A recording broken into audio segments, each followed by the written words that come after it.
Oke, halo, selamat datang lagi di YouTube channel Yohanes Ageng Prayoga. Gimana kabarnya? Pasti baik-baik saja dan saya berdoa agar kalian tetap baik, agar tetap bisa belajar, bisa bertumbuh bersama-sama, bisa menghadapi dunia yang sangat kejam ya ke depannya. Hari ini kita update tentang Binance lagi. Dimana waktu itu kita beli Binance, aku contohkan beli kripto yang aku simpan untuk beberapa tahun ke depan atau mungkin kita progres sampai 1 tahun dulu deh, sampai Oktober ya, Oktober 2022. Nah saat ini kalau kalian lihat di gambar itu ada 126 dolar ya saldonya. 126 dolar. Kemarin kita di video pertama saat kita investasi di kripto itu adalah 104, ya enggak? 104 sekarang adalah 126, berarti naik 20 berapa? 22. Alias bisa dikatakan profit 22. Tapi tidak fokus ke profitnya dulu ya.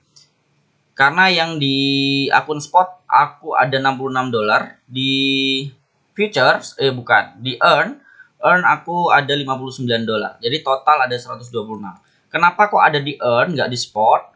Karena aku masukkan untuk dapat bunga. Jadi kalau kalian di Binance di situ ada saving atau staking yang nanti staking untuk mendapatkan bunga per tahunnya mau kisaran ya 4 sampai 20% tergantung koinnya.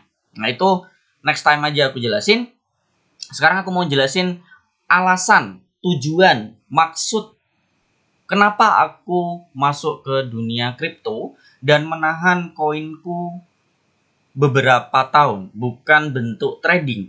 Kenapa kok harus bentuknya seperti menabung yang sudah aku jelaskan kemarin? Kenapa kok bentuknya menabung? Nah, ini aku akan jelaskan lebih rinci alasan-alasan yang ada di dalam pemikiranku ya. Kita mulai.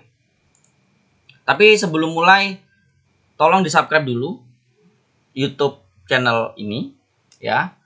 Terus nyalain loncengnya. Kalau bermanfaat nyalain loncengnya. Like juga video yang kalian lihat saat ini dan terima kasih sudah menonton untuk yang baru pertama hadir ya. Oke, begini. Kita akan melihat di depan layar yaitu profil kemiskinan di Indonesia September 2020 yang dikeluarkan pada tanggal 15 Februari 2021. 15 Februari kemarin. Untuk yang baru aku belum cari, tapi ini 15 Februari 2021 mengeluarkan profil kemiskinan di Indonesia. Kita lihat grafiknya. Kalau kita lihat grafiknya teman-teman, sempat penurunan kemiskinannya itu menurun sampai tahun 2019 ya. Sampai 2019 ini kemiskinannya menurun ya, tingkat kemiskinannya menurun sampai 9,2%.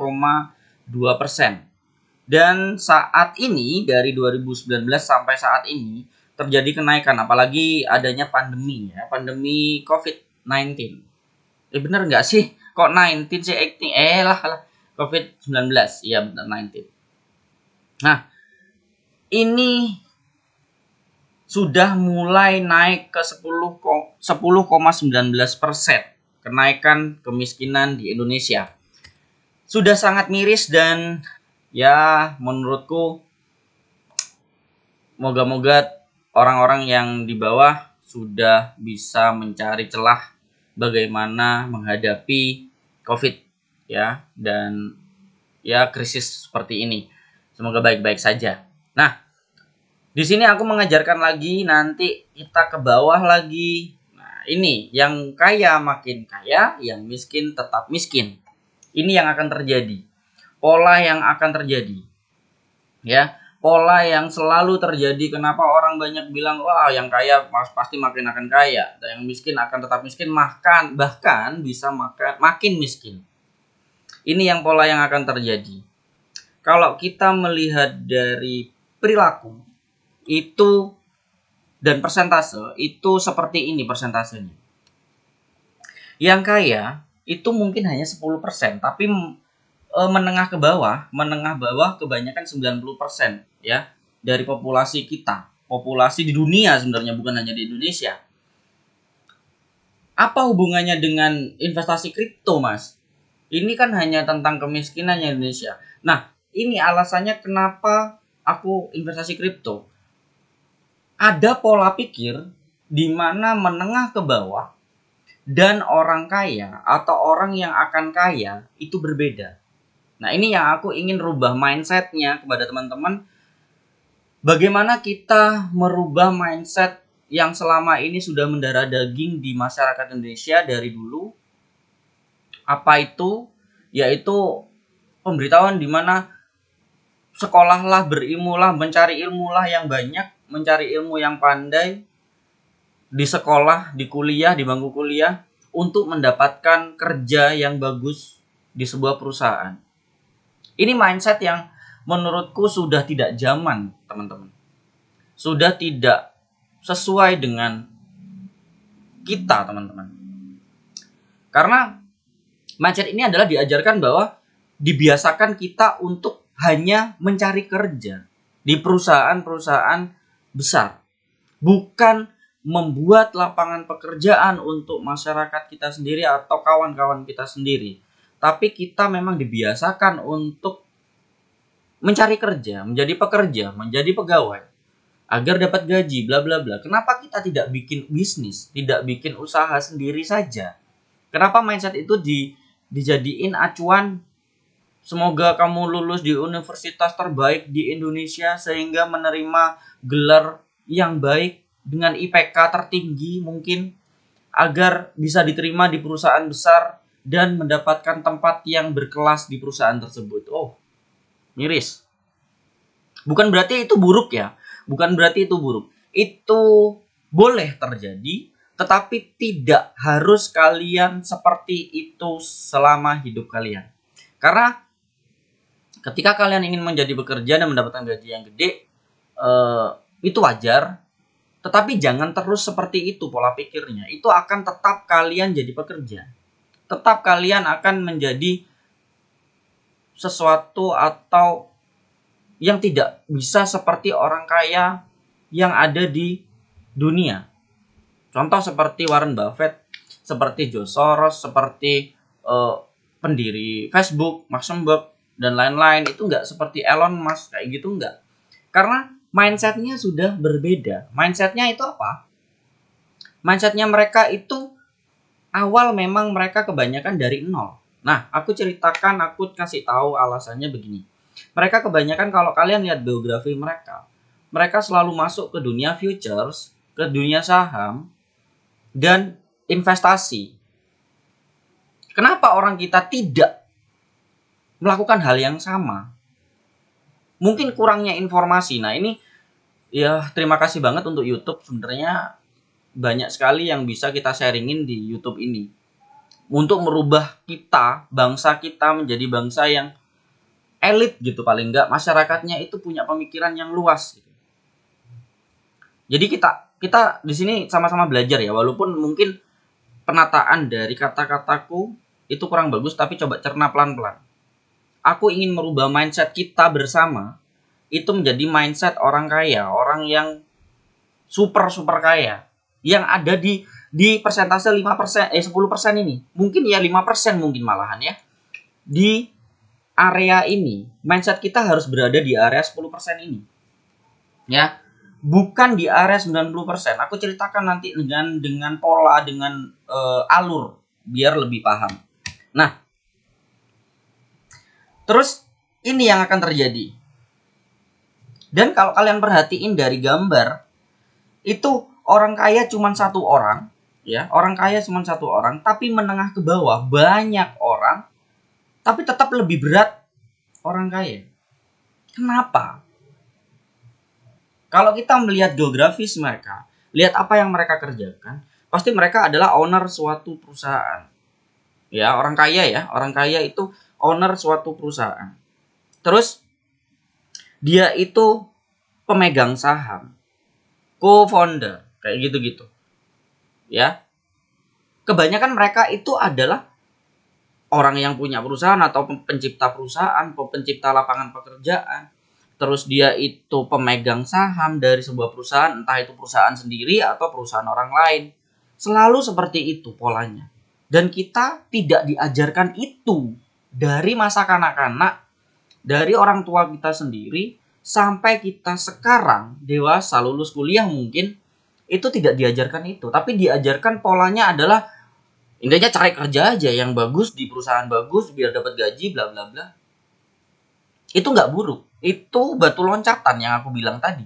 Mbak apa itu batu loncatan. Tapi gimana caranya Mas Yo untuk kita memiliki mindset pola pikir yang bisa seperti orang kaya, ya.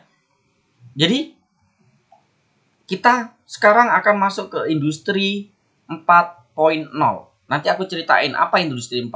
Tapi ya kita fokus dulu ke bagaimana mindsetnya orang kaya, kenapa selalu seperti itu, dan kebanyakan memang seperti itu. Oke, kita masuk ke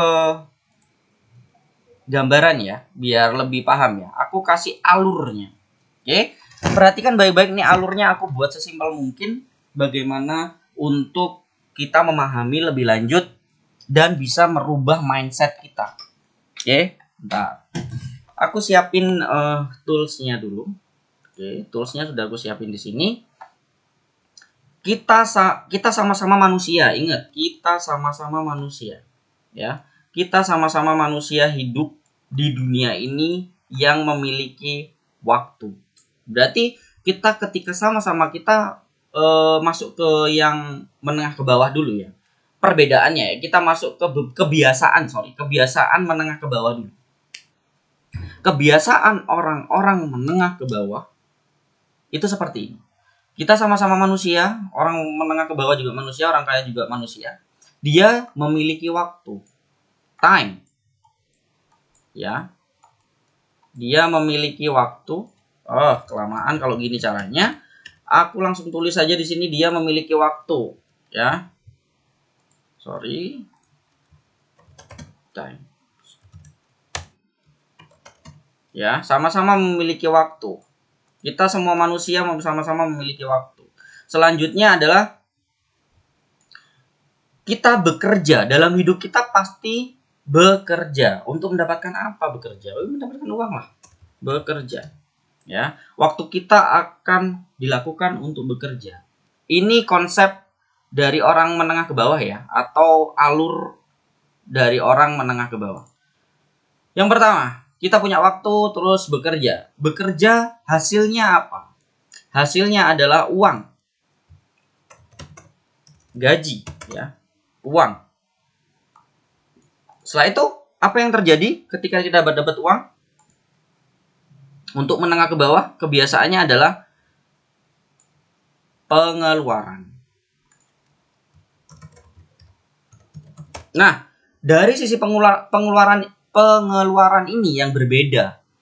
Konsep dari orang kaya dan konsep dari menengah ke bawah. Kebanyakan menengah ke bawah itu akan dikeluarkan untuk apa? Biaya hidup. Pasti kalau itu. Walaupun orang kaya untuk hidup ya, hidup gitu aja. Alias bisa dikatakan biaya hidup. Oke. Terus habis itu lifestyle mungkin. Hidup ini hidup pokok ya. Jadi untuk hidup kita bayar kos, bayar listrik, bayar PDAM, bayar internet, kayak gitu-gitu ada di hidup ini. Terus kebiasaan lagi adalah lifestyle. Nah, ini yang buat kita menengah ke bawah ini sangat sulit untuk kehilangan lifestyle. Karena gengsi, ego, ya, pertemanan itu yang membuat kita lupa. Terus yang ketiga mungkin tabungan. Normal ya, sebagai manusia kita harus punya tabungan. Tapi banyak orang yang tidak memiliki tabungan. Intinya dapat gaji, dapat duit, ya udah. Ini dapat gaji, dapat duit, berarti sangat-sangat sudah cukup. Next. Selanjutnya apa? Habis. Ya. Habis. Ini berarti yang terjadi ketika hidup, lifestyle, tabungan itu akan bermuara ke habis. Apa ketika udah habis, apa yang terjadi? Aku tanya, apa yang terjadi ketika habis? Dia akan memulai lagi dengan bekerja, Begitu terus polanya tiap hari, tiap waktu, tiap detik seperti itu, tiap tahun, tiap bulan seperti itu. Ya, ini dari sisi pola menengah ke bawah, seperti itu. Tapi bagaimana? Bagaimana pola untuk orang kaya? Orang kaya itu polanya seperti apa? Apakah ada perbedaan? Ada. Ada banget. Perbedaan ada. Apa mas perbedaan itu? Kita hapus pelan-pelan. Oke, sama dari sini. Yang berbeda itu dari sini. Memang orang kaya terkadang bukan karena hanya terlahir kaya ya. Beda ya. Ini kita membicarakan yang benar-benar sama-sama dimulai dari nol. Sama-sama dimulai dari nol. Tapi apa yang membuat yang sama-sama dimulai dari nol tapi beda kaya? Atau tingkat stratanya udah berbeda. Yang satunya dari nol juga, bekerja juga, sama dapat gaji juga, mungkin gajinya sama, bisa dikatakan sama, tapi ya hasil akhirnya nanti beberapa tahun ke depan itu berbeda. Alasannya kenapa kok bisa berbeda? Mindsetnya yang berbeda. Dia juga dari manusia, makan nasi juga, hidup juga, bernapas juga, butuh hiburan juga, butuh makan, butuh minum, butuh bernapas, sama. Dan dia juga memiliki waktu yang sama dengan kita, dengan menengah ke bawah, sama. Dia juga bekerja awalnya. Tapi yang membuat beda adalah di sisi pengeluaran. Orang-orang kaya atau orang-orang yang super kaya, itu saat dia di pengeluaran benar-benar dipecah manajemennya menjadi lebih baik. Atau bisa aku keluarin jadi manajemen ya. Di sini money management. Ini yang sangat berbeda dari sisi orang kaya. MM-nya itu istimewa. Satu, pasti dia juga untuk hidup. Itu adalah semua orang. Yakin aku. Mereka kan juga butuh bayar listrik, bayar internet, bayar untuk mungkin kos ya. Sama. Terus yang kedua, dia ada investasi. Ini dia yang membuat beda. Orang kaya yang memiliki mindset orang kaya, dia memiliki namanya investasi. Ya. Terus selanjutnya investasi apa? Lifestyle tapi bentuknya adalah untuk koneksi. Jadi aku tulis lifestyle koneksi. Koneksi lifestyle gitu aja lah ya. Apa maksudnya dari koneksi lifestyle? Apa yang aku maksud dari koneksi lifestyle? Biarin aku lanjutin dulu. Terus selanjutnya apa? Menabung? Bukan menabung. Tetapi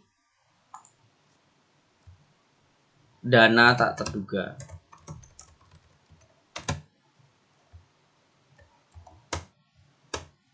Mungkin dari sini aja udah berbeda. Mungkin dari sini saja sudah berbeda dan sangat beda. Kenapa? Gini. Dana tak terduga ini memang kadang orang yang tadi yang pertama tipe yang menengah ke bawah itu kadang ada yang memang ngisi dana tak terduga, ada juga yang tidak sama sekali malah. Nah, nih kita jelasin. Oke. Ini untuk orang kaya, mindset orang kaya ya. Ini mindset orang kaya.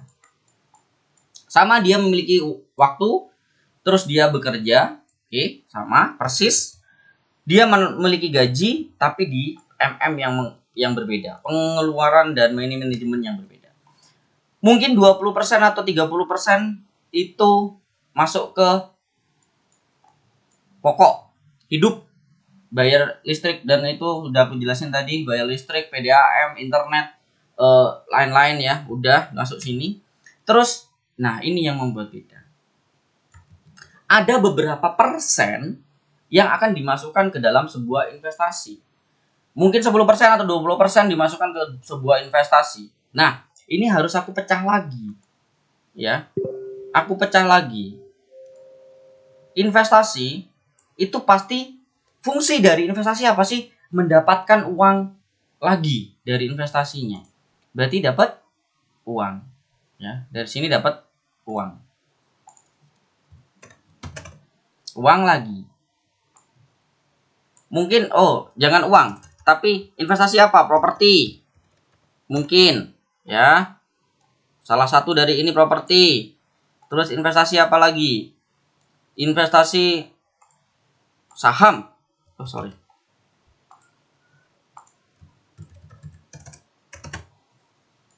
Mungkin emas, tapi kita anggapannya ini banyak ya, investasi itu banyak sekali. Nah, dari kedua ini akan mendapat apa? Mendapat uang. Balik lagi ke sini. Sorry, aku pakai garis ini. Mendapatkan uang.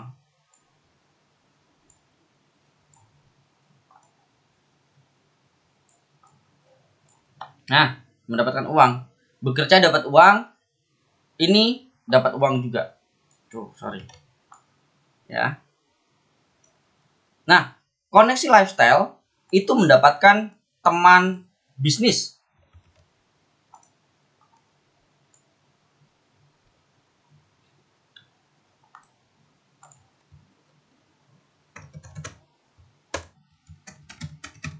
Oke.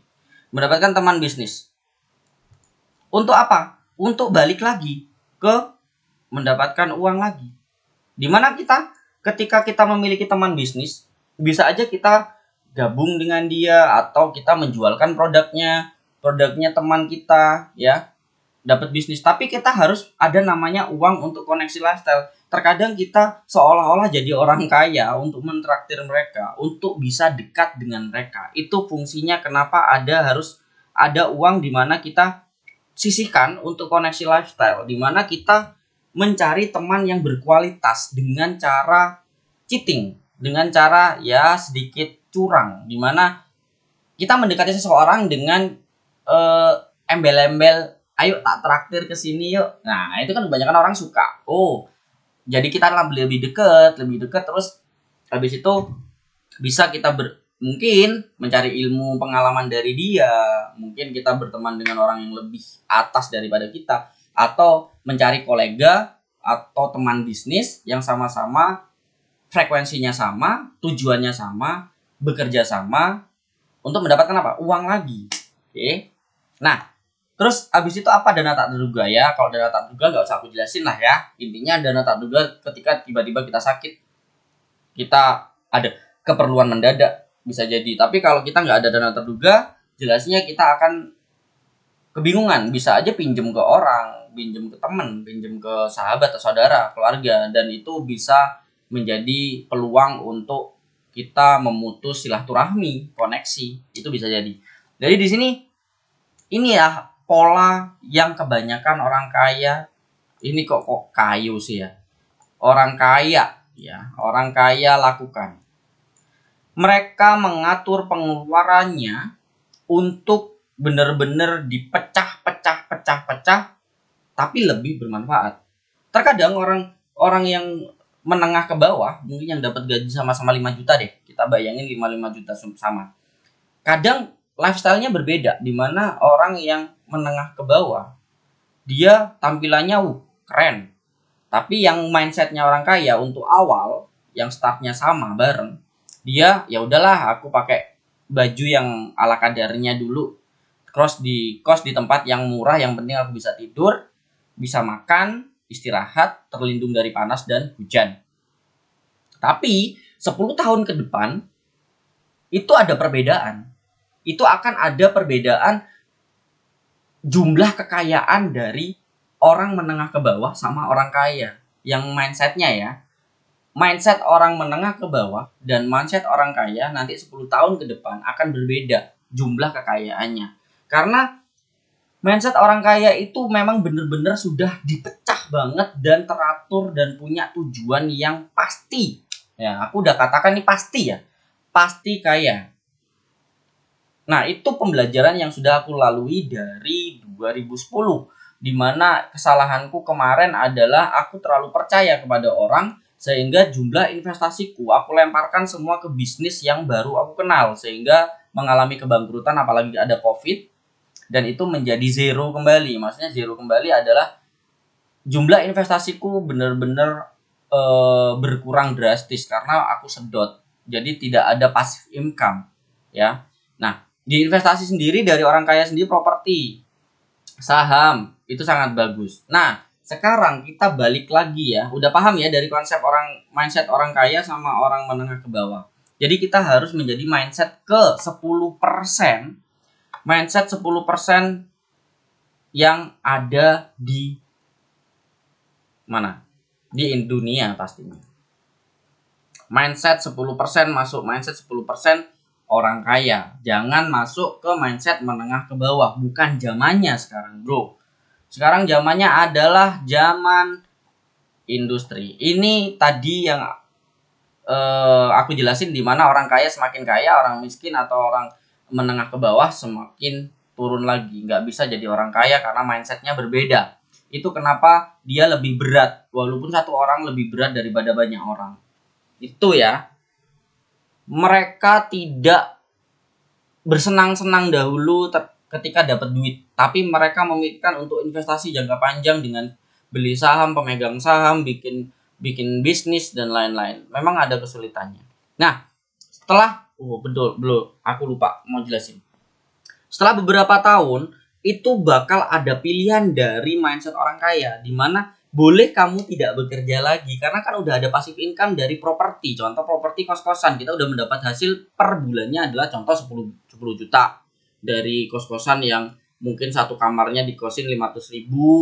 Nanti eh, kita dari pendapatan itu kita beli tanah jadi kos-kosan, jadi properti di kos-kosan itu disewakan per bulannya satu kamarnya 500.000, ada 10 kamar berarti berapa?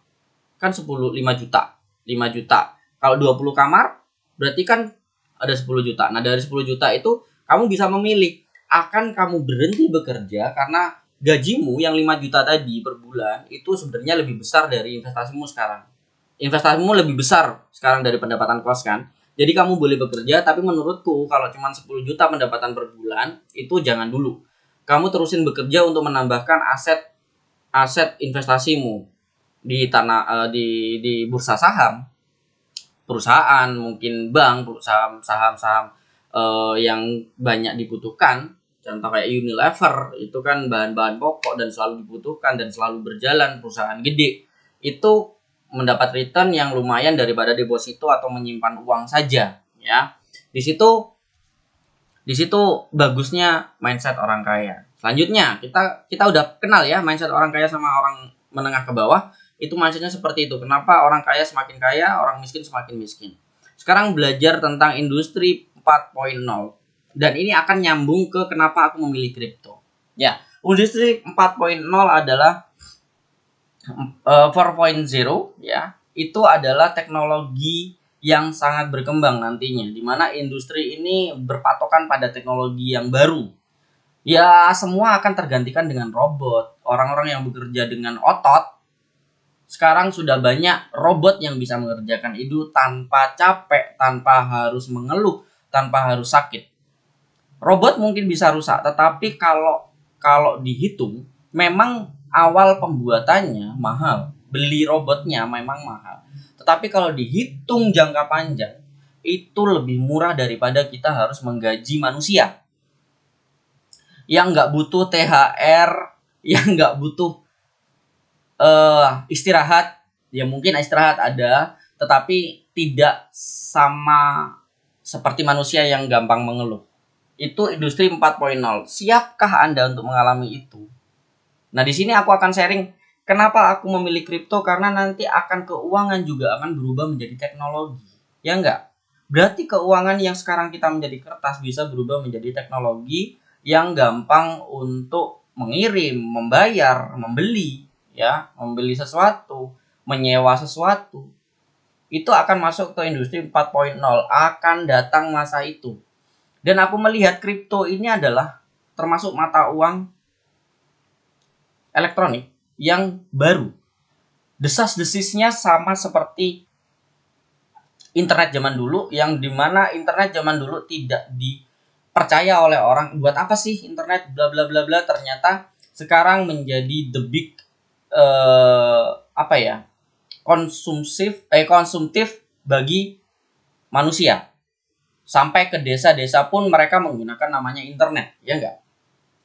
Nah, ini akan hadir juga, kripto akan digunakan seperti itu.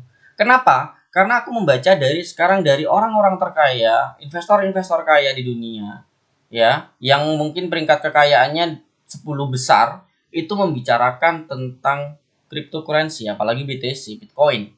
Berarti kan mereka itu ketika investasi di sana kayak JP Morgan, Bank JP Morgan itu udah menyiapkan untuk BTC, PayPal udah menyiapkan untuk BTC, Amazon juga menyiapkan untuk cryptocurrency.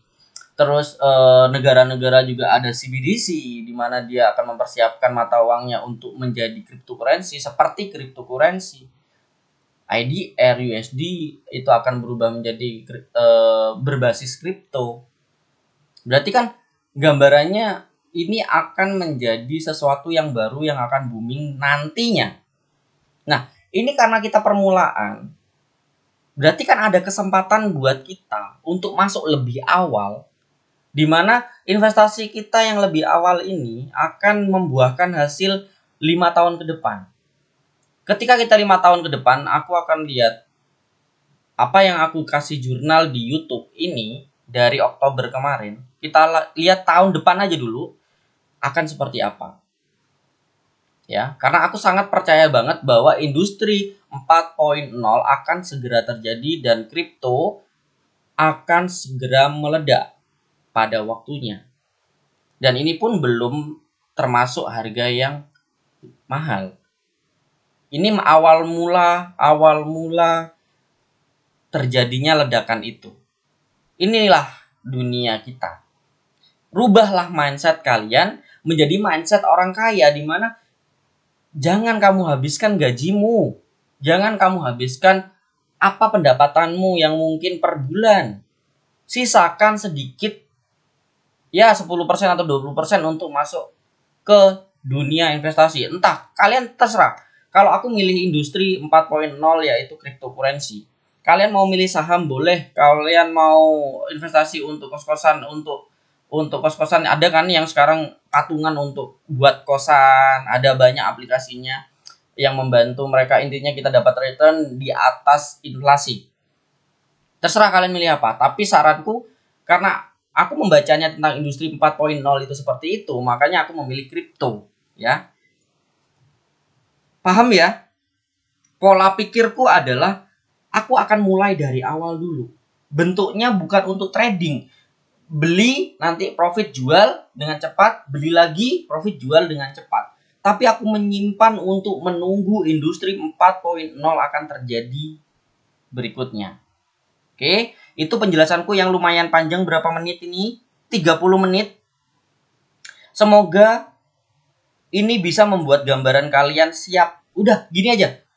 100.000. Udah, 100.000 per minggu kalian masukkan, belikan BTC atau belikan ETH atau belikan Binance atau belikan Dogi, terserah kalian, tapi yang intinya yang mempunyai peringkat bagus di coin market cap. Yang paling enggak 20 besar di coin market cap, kalian investasikan uang kalian sedikit aja untuk melupakan uang itu, dimasukkan ke koin atau beli koin untuk kamu simpan beberapa tahun ke depan dan kasih tambahan per minggu. Contoh per minggu 100.000, berarti per bulan 400.000, berarti per tahun berarti 400.000 dikalikan 12, berarti 2448, berarti 4.800.000 ya, karena per minggunya adalah 100.000. Coba deh, coba berkorban sedikit, lihat hasilnya tahun depan, kita buktikan bersama-sama. Aku rekam tiap nanti aku masukin uang untuk beli koin, nanti aku review lagi naik atau lagi turun keadaan investasiku dalam per bulan. Kita sama-sama membuktikan tahun depan dulu. Untuk menginjak ke 5 tahun terlalu lama, kita tahun depan dulu. Kalau tahun depan baru tahun depannya lagi, kedua tahun gitu. Berprogres. Kita lihat bersama-sama. Semoga bermanfaat ya video ini. Mohon maaf kalau aku terlalu banyak bacot.